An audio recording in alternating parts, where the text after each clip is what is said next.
Ba't gano'n? Kahit hindi tayo gwapo, sinasabihan tayo na, "Ang pogi mo." Siguro may aura talaga tayong gano'n 'no, na lalo na nadadala sa porma, sa charisma, I don't know. Kasi minsan kahit na pangit naman talaga ng mga kaibigan natin pero lumalabas talaga yung aura, masasabihan mo talaga na, "Pare ang pogi mo ngayon, 'di ba?" Sa tingin ko hindi sa ano yun, hindi sa physically ano, sa physical na nakikita mo, yun yung sa aura na nararamdaman mo, sa confident na meron siya.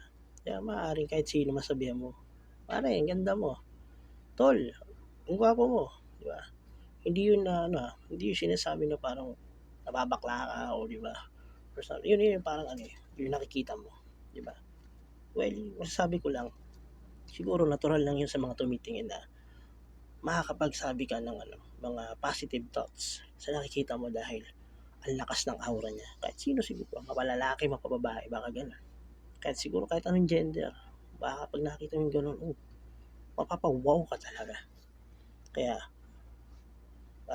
"Pre ang gwapo mo, baby ang ganda mo." 'Di ba, gano'n lang 'yan. Well, God bless, have a good day.